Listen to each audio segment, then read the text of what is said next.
Good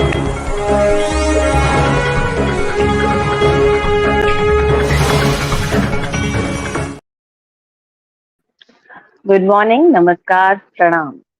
आप सबका बहुत-बहुत स्वागत है वैदिक बाइट्स में। वैदिक बाइट्स में हम बात करते हैं आपकी हेल्थ के बारे में, इमोशनल, स्पिरिचुअल, आपकी फिजिकल हेल्थ के बारे में। अगर आपका कोई सवाल रहता है तो आप नीचे कमेंट्स में अपने विचार लिखकर भेज सकते हैं, अपनी प्रॉब्लम्स को पूछ सकते हैं। आज हम बात करने वाले हैं एक ऐसे टॉपिक के बारे में जो हम डेली बोलते रहते हैं। जब बच्चे यंग होते हैं तो कहते हैं कि शादी की क्या ज़रूरत है? क्या उद्देश्य है? ये हम बात तक भी नहीं समझ पाते हैं। जब हमारी एज हो जाती है, मैच्योर हो जाती है, तब भी हम बहुत अच्छे से नहीं समझ पाते हैं। इसी चीज़ों को समझने के लिए आज हम बात करेंगे इस विषय पर। लेकिन उससे पहले बीना जी का करते हैं स्वागत। बीना जी, आपका बहुत-बहुत स्वागत है। धन्यवाद बिंदु। नमस्कार। बीना जी, प्रोग्राम की शुरुआत तो हम करेंगे, लेकिन आप सबसे पहले शुरुआत कीजिए प्रोग्राम की। धन्यवाद। हम अपने प्रोग्राम की शुरुआत गायत्री मंत्र से करेंगे, क्योंकि गायत्री मंत्र हमें सद्बुद्धि देने का मंत्र है।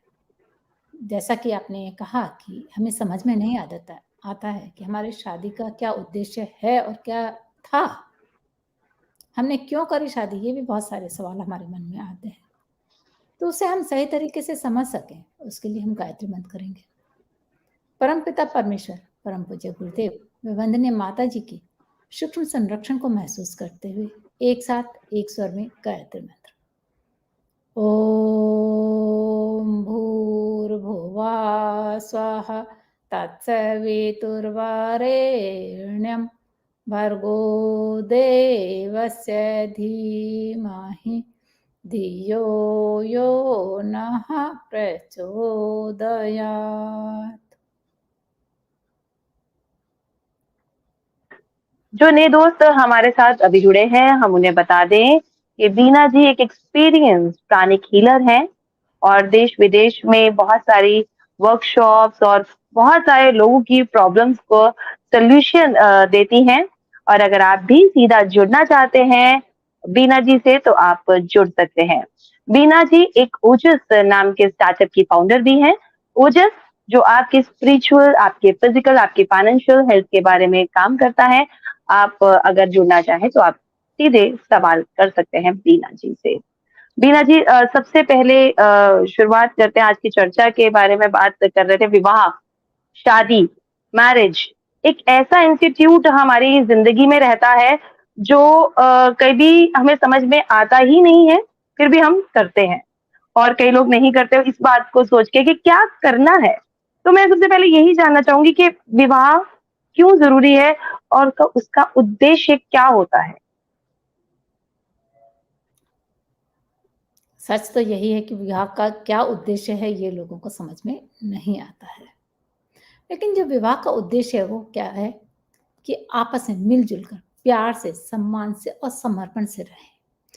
मतलब जो अपना साथी है उसको लिए, मतलब हमारे यहाँ कहा गया है भारतीय संस्कृति में कि जैसे वेस्टर्न कल्चर में कहते हैं कि लिविंग ऑफ लाइफ, कि एक साथ रहो।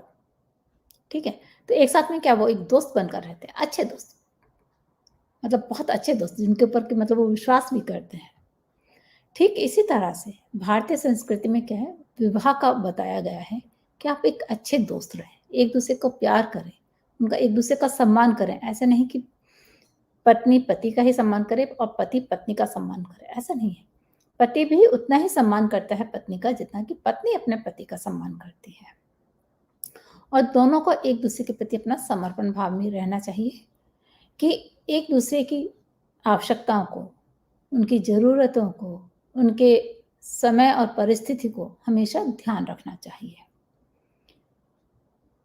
क्योंकि जब ऐसे होता है, विवाह में समर्पण होता है, प्यार होता है, तो उससे क्या होता है, जो संतान होती है वो भी अच्छी संतान होती है। तो उससे जो समाज और राष्ट्र है उसको जो सुयोग्य नागरिक है, मतलब अच्छे नागरिक मिलते हैं। और जो योग्य संतान होती है, अच्छे नागरिक होते हैं, वो क्या होता है कि जो उनके मतलब पूर्वज चले गए हैं, क्योंकि अच्छी संतान होती है तो वो उन्हें भी मतलब संतुष्टि होती है कि भई हमारे आगे आने वाली पीढ़ी बहुत अच्छी है। तो वो जो उनके पूर्वज हैं वो श्रेष्ठ योनि में जाते हैं और उनको सुख मिलता है। तो श्रेष्ठ संतान के लिए मतलब ऐसा नहीं कि संख्या बहुत महत्व करती है, कि संख्या का उसमें महत्व नहीं है, उसमें गुणों का महत्व है, कि गुण होने चाहिए और अच्छे गुणों का विकास जब माता-पिता अच्छे होंगे, दोनों का एक-दूसरे के प्रति समर्पण होगा, उनकी सही देखभाल कर सकेंगे। क्योंकि अगर माता-पिता आपस में झगड़ा कर रहे हैं, जैसा कि आज के समाज में हो रहा है, तो आप देखिए कि वो बच्चों के ऊपर पहली बात तो दोनों आजकल वर्किंग हो जाते हैं, तो बच्चों के ऊपर ध्यान कम जाता है। दूसरा, अगर उनमें आपस में झगड़ा है, विवाद है किसी भी बात को लेकर, तो वो बच्चों को इग्नोर करते हैं, बच्चों को देखभाल नहीं करते हैं। तो वो ऐसे में संभव नहीं है। संभव कब होता है? जब दोनों के अंदर प्यार होता है, सम्मान होता है, तब होता है। जैसे एक बगीचा हो, लेकिन उसमें उसका जो माली है, अगर वो कुशल नहीं है, मतलब एक्सपर्ट नहीं है, तो क्या होगा? वो उस बगीचे की देखभाल सही तरीके से नहीं कर पाएगा। लेकिन अगर एक अच्छा माली है, तो वो समय-समय पर पौधों को क्या करेगा? उसके बगीचे में जो घास-फूस है या कहीं पर भी मतलब कोई पशु-पक्षी आ रहे हैं, उन सब से वो बचाएगा और कब हमें कितनी दूरी पर पौधे लगाने हैं, समय पर हमें खाद-पानी देना है, इनकी कटाई-छँटाई करनी है, उनके ऊपर वो ध्यान रखेगा। उसी प्रकार क्या होता है कि अगर हमको समाज के लिए, राष्ट्र के लिए या अपने परिवार के लिए भी एक अच्छा इंसान चाहिए, तो माता-पिता को ही सबसे पहले ध्यान रखना पड़ेगा। क्योंकि बालक तो क्या है, एक गीली मिट्टी के समान है। जैसे आप कुम्हार है, उसके पास में गीली मिट्टी होती है, वो उसको देखिए कितने सारे शेप दे देता है। वो जैसा उसका मन करता है वैसा ही उसको शेप दे देता है। तो ठीक इसी तरह से वो तो गीली मिट्टी है, जैसा भी उसको जिस ढाँचे में ढालेंगे, माँ-बाप उसी में वो ढल जाएगा। अब देखिए जैसे माता-पिता और गुरु क्या करते हैं, बच्चे को एक तरह से बनाते हैं, उसको कौन-सा शेप देना है ये उन्हीं के ऊपर डिपेंड करता है। जैसे कौरव और पांडवों ने एक साथ गुरु द्रोणाचार्य से शिक्षा ली थी। लेकिन जो युधिष्ठिर थे वो कई दिनों तक एक ही पाठ को याद करते रहे। फिर द्रोणाचार्य जी ने पूछा, भैया आप इतने दिनों से एक ही पाठ को याद कर रहे हैं, अभी तक आपको पाठ याद नहीं हुआ क्या? तो युधिष्ठिर ने कहा कि सत्यम वद, मतलब सच बोलो। इस पाठ को मैं शब्दों में नहीं, अपने जीवन में उतारने का ताना-बाना बन रहा हूँ। मतलब मैं इसे अपने जीवन में कैसे उतारूँ, अपने इस जीवन में इस बात को कैसे लेकर आऊँ कि मैं सच ही बोलूँ, मैं वो अपने अंदर विचार-विमर्श कर रहा हूँ और ताना-बाना बन रहा हूँ। और जब ये मेरा ताना-बाना बन जाएगा, विचार-विमर्श हो जाएगा, जब ये पाठ याद हो जाएगा और जब ये पाठ याद हो जाएगा तब मैं दूसरे पाठ पर जाऊँगा। तो उसके अंदर फिर यही कारण था कि जो युधिष्ठिर थे वो धर्मराज कहलाए और पांडवों में भी श्रेष्ठ कहलाए, सबसे श्रेष्ठ कहलाए। आज भी कहते हैं कि युधिष्ठिर सच बोलते थे। जी। लेकिन जो आजकल के यंगस्टर्स हैं, हम उनको कैसे नई दिशा, जो ये सही दिशा है, वो कैसे दे सकते हैं? कैसे बताएँ उनको कि ये बहुत अच्छी चीज़ है या फिर ये उसका उद्देश्य सही है, जो हमारे पूर्वज हमें दे के जा रहे हैं, उस संस्कृति को, उस चीज़ का उद्देश्य, कैसे उनको सही दिशा दें इस चीज़ के बारे में? देखिए सही दिशा देने के लिए तो एक तरह से हमको अपने आप को ऊपर उठाना पड़ता है। क्योंकि हर कोई भी चीज़ हुई या वस्तु है, नीचे गिराना बहुत आसान होता है। लेकिन जो आगे बढ़ना है या उसे ऊपर उठाना है तो उसके लिए बहुत मेहनत करनी पड़ती है। तो आज जो व्यक्ति का जो चिंतन है, चरित्र है, वो दोनों गिर गए हैं। मतलब वो ना अच्छा सोच पाता है, ना अच्छा कर पाता है। और उसका जो असर है, वो क्या होता है, अब उसके आसपास के वातावरण पर भी पड़ता है।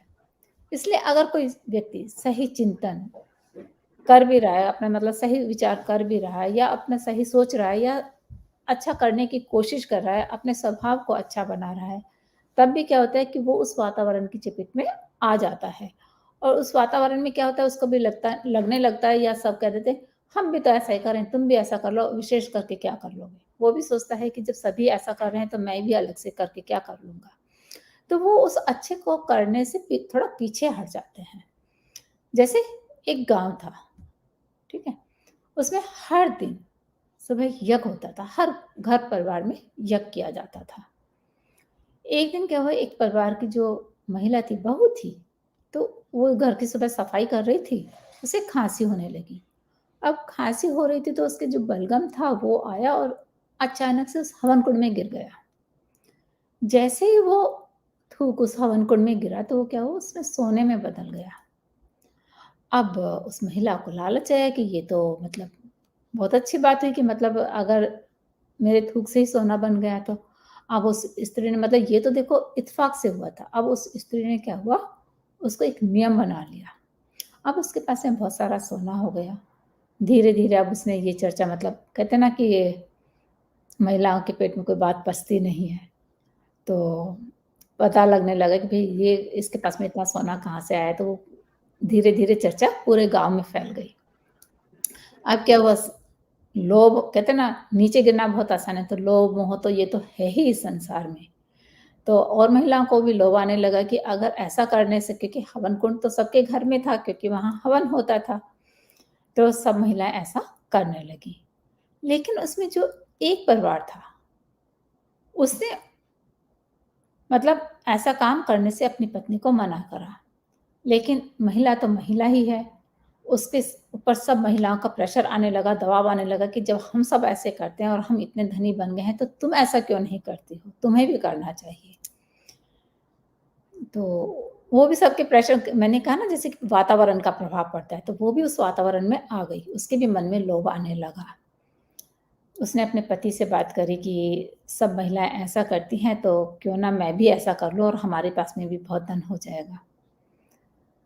तो जैसे उसने ये कहा तो वो जो परिवार का मालिक था, वो समझ गया कि अब इसके मन में लोभ आ गया है, तो अब मतलब इसको रोकना बेकार रहेगा। उसने कहा ठीक है, तुम कल तक रुको फिर कर लेना। तो महिला ने भी सोचा ठीक है, एक ही दिन की तो बात है, फिर तो मैं कर ही लूँगी। तो उसने भी एक ही दिन की बात सोचकर वो रुक गई। अब सुबह उठने पर क्या करा उस व्यक्ति ने, अपनी पत्नी से कहा कि चलो मेरे साथ। वो अपने चलने लगी अपने पति के साथ में, तो वो लोग गाँव से बाहर चले गए, क्योंकि उसके पति को पता लग गया था कि अब ये रुकने वाली नहीं है, ये इस गलत काम को करेगी। तो जैसे ही वो गाँव से बाहर निकले, तो जो पूरा गाँव था, वो आग की चपेट में आ गया, धू-धू करके जलने लगा। क्यों? क्योंकि जो वहाँ का मतलब अच्छा वातावरण था, वो सारा खत्म हो चुका था और नेगेटिव जो वातावरण था, वो वहाँ आ चुका था। इसके लिए भगवान बुद्ध ने 5 नियम बनाए, जिन्हें पंचशील भी कहा जाता है। सुव्यवस्था, नियमितता, सहकारिता, प्रगतिशीलता और शालीनता। इसलिए हर परिवार में एक-दूसरे को विचारों को जानने के लिए, समझने के लिए एक वातावरण होना चाहिए। तो उसके लिए हम स्वाध्याय भी कर सकते हैं कि अच्छा विचार बने, क्योंकि अच्छी पुस्तकों से हमारे विचारों में परिवर्तन आता है। और जब एक साथ ऐसे मतलब मन विचारों को जाना जाता है, तो क्या होता है कि किसी के मन में कोई बात भी आ रही होती है, कोई मनमुटाव हो रहा होता है, तो वो भी खत्म हो जाता है। और मनमुटाव को खत्म करने के लिए कथा कहानियाँ बहुत अच्छी हैं, उनका बहुत महत्व है। जैसे क्योंकि देखो कहानियों से सब समझ जाते हैं। अभी मैं आपको एक कहानी सुनाऊँ कि एक कौवा था, वो अपना घोंसला छोड़ के पूरब दिशा की ओर जाने लगा। तो वहीं बुलबुल रहती थी। बुलबुल ने पूछा कि आप कहाँ जा रहे हैं? तो कौवे ने बोला कि यहाँ के लोगों को ना आवाज़ की पहचान नहीं है और आवाज़ की परख नहीं है। तो बुलबुल ने कहा, ताऊ जी, आपको अपनी आवाज़ सुधारनी होगी, नहीं तो पूरब वाले भी यही शिकायत करेंगे और फिर आपको भी उनसे यही शिकायत होगी कि उनको आवाज़ की परख नहीं है। तो कौवा समझ गया कि गलती कहाँ पर है, वो अपने घोंसले में वापस आ गया। इस तरह से क्या है कि छोटी-छोटी सी कहानियाँ सबको अच्छी लगती हैं और समझ में भी आ जाती हैं और जो सुनता है उनके ऊपर भी असर पड़ता है, प्रभाव पड़ता है। तो इसलिए अगर हमें युवा पीढ़ी को लेकर आना है, तो उन्हें अपने मतलब ऐसा वातावरण देना होगा, जैसे स्वाध्याय का है, अपने एक दूसरे से बात करने का। आजकल देखिए मोबाइल है, नेट है, बच्चे सारे दिन उसी के ऊपर लगे रहते हैं। मतलब घर में अगर देखा जाए तो परिवार ना एक साथ बैठ के खा पाता है, ना बात कर पाता है, तो हमें वो वातावरण घर में अपना परिवार में बनाना पड़ेगा ताकि सब एक साथ बैठें और बातचीत करें।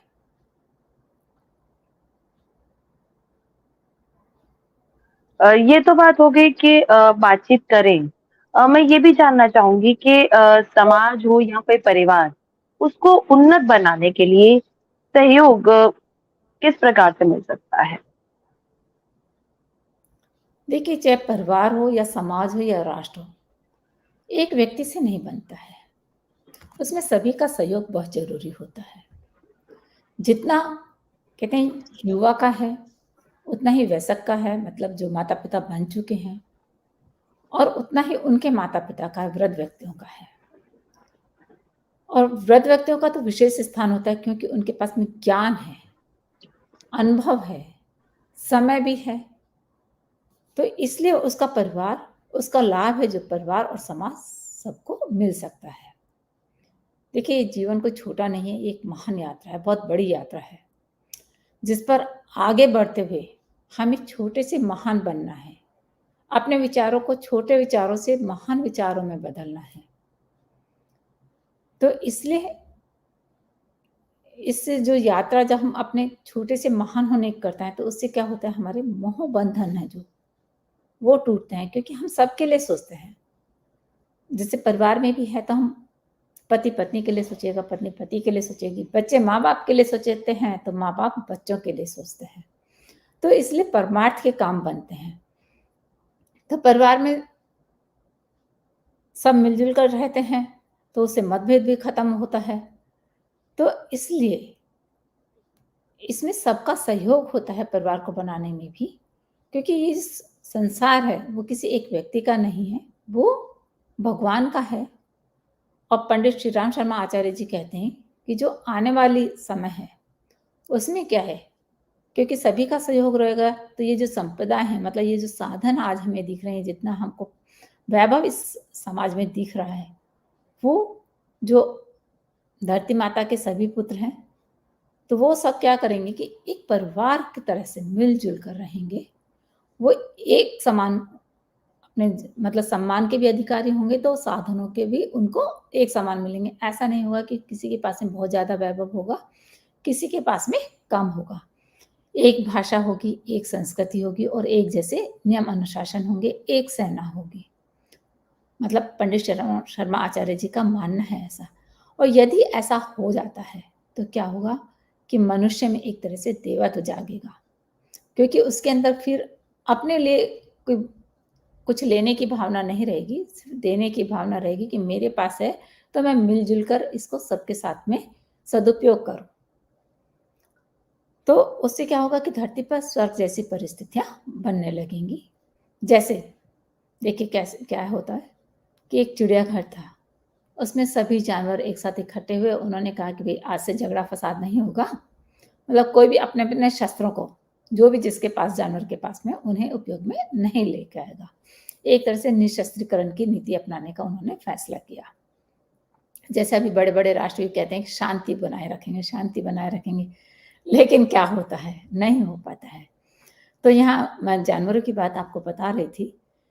तो उसमें क्या हुआ, सबसे पहले गैंडे ने कहा कि देखिए ये जो सींग होते हैं ना, क्योंकि गैंडे के सींग नहीं होते हैं, तो इसलिए उसने क्या कहा कि सींग तो रक्षा के साधन है, ठीक है, नहीं सॉरी, उसके सींग होते हैं। तो उसने क्या कहा, जो सींग है ना वो तो रक्षा के साधन है, भैया इससे हम रक्षा करते हैं अपनी, लेकिन ये दांत और पंजे हैं, ये सबसे ज़्यादा खतरनाक है, इसलिए इनका इस्तेमाल नहीं करना चाहिए, उन पर प्रतिबंध लगा दो, ठीक है, क्योंकि वो अपने सींगों से युद्ध करता है, उसको दांत और पंजे से युद्ध करना नहीं आता है। तो उसने कहा कि सींग तो क्या अपनी रक्षा करते हैं, दांत और पंजे बेकार हैं, इसलिए इनको प्रतिबंध कर दीजिए, वो ये सबसे ज़्यादा खतरनाक है।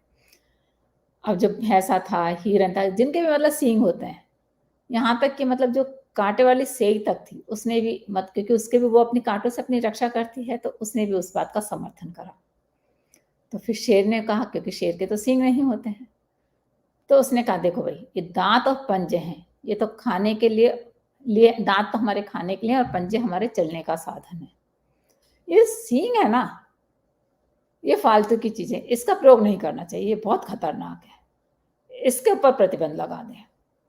तो अब जिनके सींग नहीं थे, जैसे बाघ है, चीता है, सियार है, ऐसे बहुत सारे जो जानवर जिनके के सींग नहीं थे, उन्होंने उस बात का समर्थन किया। अब रीछ की बारी आई, तो रीछ ने क्या कहा, देखो भाई, क्योंकि रीछ के ना तो दांत है, ना वो ना दांतों का इस्तेमाल करता है, ना पंजे का, ना सींग का, सींग तो है ही नहीं। उसने कहा देखो भाई, सींग, दांत, पंजे सभी पर रोक लगा दो। हाँ, आवश्यकता पड़े तो क्या है, एक दूसरे के ऊपर आलिंगन करके उनको प्यार से करो। अब एक जानवर उसकी चालबाजी को समझ गया, क्योंकि वो मतलब अपने कब्जे में लेकर ही हमला करता है। तो अब क्या हुआ, सभी जो पक्ष थे अपना अपना समर्थन कर, अपने अपने पक्ष का समर्थन करने लगे। सींग वाले सींग का करने लगे, और जिनके सींग नहीं थे वो दांत और पंजे का करने लगे, और रीछ जैसे वाले जो पशु थे वो रीछ का समर्थन करने लगे, और जो दूसरा पक्ष था उसका प्रतिरोध करने लगे, कि विरोध करने लगे कि नहीं, ऐसे नहीं होना चाहिए, वो कहें ऐसे होना चाहिए। अब क्या हुआ, सब आपस में झगड़ा मचाने लगे, शोर होने लगा सबका। अब हाथापाई की नौबत आ गई।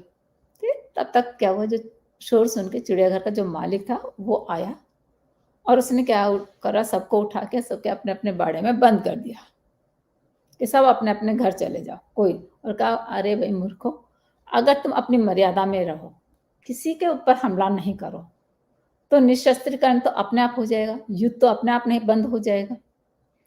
तो इस प्रकार ऋषि धोमे कहते हैं कि आने वाले समय में महाकाल सारे विश्व को एक साथ करके ही रहेगा, और फिर सभी दिशाओं में यह वाणी गूंजेगी, सर्वे भवन्तु सुखिनः, सर्वे सन्तु निरामया, सर्वे भद्राणि पश्यन्तु, माँ कश्चित् दुःखमाप्नुयात्।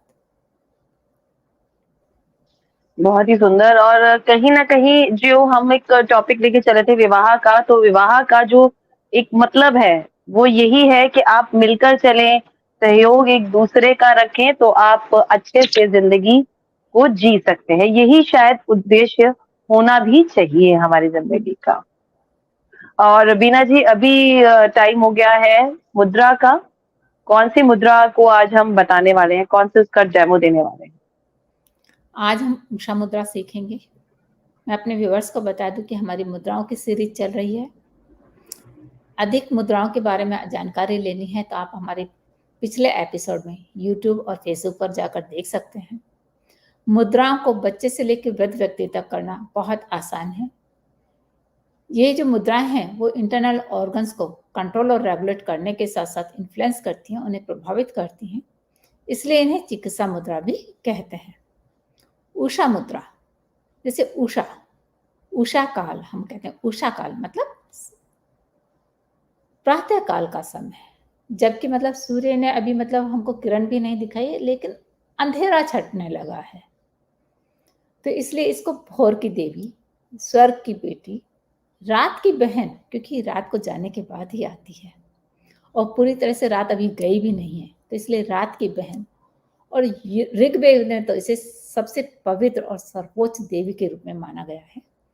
प्राचीन ग्रंथों की बात करें तो उन्हें उसमें से हर सुबह दुनिया में रोशनी लाने के लिए और स्वर्ण रथ वाली एक सुंदर महिला के रूप में वर्णित किया है।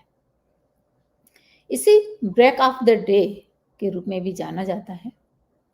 जो उषा मुद्रा है वो हमारे मस्तिष्क के, माइंड के लेफ्ट और राइट मतलब बाएं और दाएं भाग को सिंक्रोनाइज करती है और उन्हें संतुलित बनाती है। उससे क्या होता है कि जो स्पष्टता है, जागरूकता है, वो आती है, साथ में जो मानसिक सतर्कता है, अलर्टनेस, उसे वो बढ़ती है, क्योंकि जब हम जागरूक हो जाएंगे कि हमें क्या करना है तो अलर्टनेस भी आ जाती है। इससे हार्मोन संतुलन होते हैं, थायराइड जैसी समस्या खत्म होती है, पीसीओडी अनियमित पीरियड को नियंत्रित करता है। उषा मुद्रा त्रिक मतलब स्वादिष्टान चक्र को उत्तेजित करता है और उन्हें खोलता है, मतलब उसके ऊपर इसका असर होता है। यह सभी के जीवन में, क्योंकि ये स्वादिष्टान चक्र को कंट्रोल और रेगुलेट करता है, तो जो काम वासना है, कामुकता है, रचनात्मकता है, क्योंकि हमारे जो स्वादिष्टान चक्र है उसमें रचनात्मकता भी होती है। जो जितने भी कलाकार हैं, साहित्यकार हैं, चित्रकार हैं, या संगीतकार हैं, जो भी कला से मतलब संबंधित हैं जितने भी लोग, उनका स्वाधिष्ठान चक्र बहुत एक्टिव होता है, तभी वो अपनी कला को इतना निखार पाते हैं। जो सामाजिक जीवन है और या उनको खुशी मिलती है उसमें वो सुधार करता है। ये आपको जीवन मतलब दिन भर चलने की ऊर्जा दे देता है, सुस्ती को दूर करता है, आपको आनंद से भरा जीवन जीने की ऊर्जा देता है। जैसा कि आप इस पिक्चर में देख पा रहे हैं कि दोनों हाथों की उंगलियों को एक दूसरे के अंदर फंसाया गया है।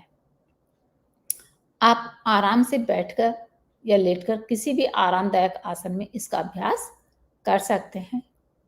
आपको हाथ जो आपके हाथ है वो आपकी पीठ पर लगे होने चाहिए। गहराई से और जोर से सांस लें। इसके बाद अपनी आंखें चौड़ी करें और अपनी कोहनियों को तकिए में दबाएं। अपने आराम के आधार पर सांस को 3 से 5 सेकंड तक रोकें। अंत में सांस छोड़ें और सारा तनाव छोड़ दें। जैसे जैसे हम एक्सेल करते हैं अपने तनाव को भी हमें छोड़ देना है। इस तरह से इनहेल, होल्ड, एक्सेल, होल्ड हमें 7 टाइम्स करना है, 7 बार दोहराना है। अगर सुबह आलस आ रहा है तो ये आपको उठने के लिए जागरूक बना देता है कि अब आप उठ जाइए, आलस को खत्म कर देता है। हालांकि इससे होने वाले जो लाभ हैं, अगर उनको हमको ज़्यादा करना है तो हमें मतलब जब हमारी नींद खुलती है तभी हमें इसे आराम से बैठकर करना चाहिए। और ये जो उषा मुद्रा है इसे हम सांसों के माध्यम से भी कर सकते हैं। जैसे क्योंकि उसमें भी इनहेल एक्सेल है तो हम जो सांसें हैं उनको हमको लयबद्ध तरीके से एक निश्चित मतलब जैसा कि हमने अपने पिछले एपिसोड में बताया हुआ एक लयबद्ध प्राणायाम के कितने फायदे हैं। तो इस तरह से जब हम लयबद्ध प्राणायाम करते हैं, सांस को लेते हैं और धीरे धीरे उसकी गहराई को बढ़ने देते हैं, तो इस तरह से भी कर सकते हैं। उषा मुद्रा को हम विजुअलाइजेशन में भी कर सकते हैं। विजुअलाइजेशन कैसे करना है, जैसे कल्पना करें कि आप ऐसी जगह पर हैं जहाँ आप सूर्योदय को देख सकते हैं और आप सूर्योदय को धीरे धीरे धीरे धीरे देख रहे हैं। उसके पीले, लाल, नारंगी मतलब जितने भी जो उसके 7 रंग हैं वो धीरे धीरे आपके मन को, आपके माइंड को प्रभावित कर रहे हैं। तो उससे क्या होता है कि ये जो रंग हैं आपके माइंड को एक तरह से जागृत करते हैं, उन्हें एक्टिवेट करते हैं।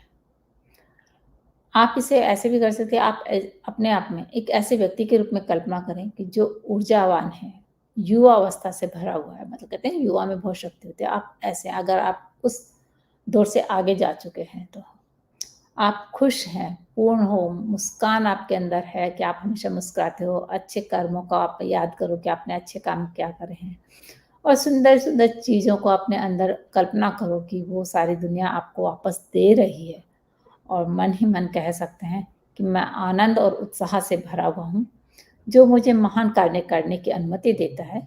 मैं ज़िंदगी को पूरी तरह से जीती हूँ या जीता हूँ। तो इस तरह से जब हम कल्पना करते हैं, विजुअलाइजेशन करते हैं, तो वो धीरे-धीरे क्या होता है कि सूर्य के प्रकाश से हमारे अंदर उतरने लगता है। हमारे अंदर एक तरह से वो पक जाता है, रम जाता है और हम उसके ऊपर हमारा जो मन है, मस्तिष्क है, वो कार्य करने लगता है।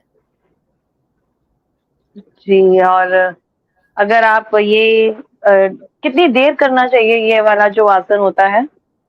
देखिए, आप इन्हेल एक्सहेल कर रहे हैं तो वो 7 टाइम्स से ज़्यादा नहीं करना चाहिए क्योंकि 7 टाइम्स में आपको बहुत ज़्यादा एनर्जी मिल जाती है, इससे ज़्यादा नहीं करना है।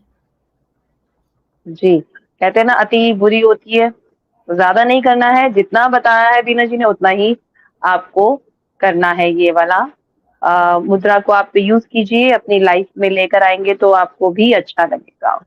बीना जी आप आए उसके लिए बहुत-बहुत शुक्रिया। दोस्तों अगर आपका भी कोई सवाल है, आप पूछना चाहते हैं, बीना जी से जुड़ना चाहते हैं, तो आप जुड़ सकते हैं। आप उनसे सीधे बात कर सकते हैं, आपको सिर्फ करना है एक फ़ोन कॉल या फिर आपको मेल करना है।